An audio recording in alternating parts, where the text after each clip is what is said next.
ಖ್ಯಾತ ಗಾಯಕ ಗಾನಗಾರುಡಿಗ ಎಸ್ಪಿ ಬಾಲಸುಬ್ರಹ್ಮಣ್ಯಂ ಇಂದು ಮಧ್ಯಾಹ್ನ 1 ಗಂಟೆಗೆ ನಿಧನರಾಗಿದ್ದಾರೆ. ಕೊರೋನಾ ನೆಗೆಟಿವ್ ಬಂದಿತ್ತಾದರೂ ತೀವ್ರ ಅನಾರೋಗ್ಯದಿಂದ ಚಿಕಿತ್ಸೆ ಫಲಕಾರಿಯಾಗದೆ ಗಾನಗಂಧರ್ವ ಎಸ್ಪಿಬಿ ಉಸಿರು ಚೆಲ್ಲಿದ್ದಾರೆ. ಸ್ವರ ಸಂಗೀತ ಲೋಕದ ಮೋಡಿಗಾರ ಎಂದೇ ಪ್ರಸಿದ್ಧರಾದ ಎಸ್ಪಿ ಬಾಲಸುಬ್ರಹ್ಮಣ್ಯಂ ಅವರು 16 ಭಾಷೆಗಳಲ್ಲಿ ಸುಮಾರು 40,000 ಹಾಡುಗಳನ್ನು ಹಾಡಿದ್ರು.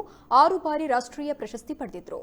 ದಕ್ಷಿಣ ಭಾರತದ ಕನ್ನಡ, ತಮಿಳು ಮತ್ತು ತೆಲುಗು ಚಿತ್ರರಂಗದಲ್ಲಿ ಅದ್ವಿತೀಯ ಸಾಧನೆ ಮಾಡಿದ್ದ ಇವರು ಗಾಯನದಷ್ಟೇ ಅಲ್ಲದೆ ನಟನೆ, ಸಂಗೀತ ಸಂಯೋಜನೆ, ಚಲನಚಿತ್ರ ನಿರ್ಮಾಣ, ಧ್ವನಿದಾನ, ಸಂಗೀತ ಕಾರ್ಯಕ್ರಮಗಳ ನಿರ್ವಹಣೆಯಲ್ಲೂ ಸಾಧನೆ ಮಾಡಿದ್ದಾರೆ.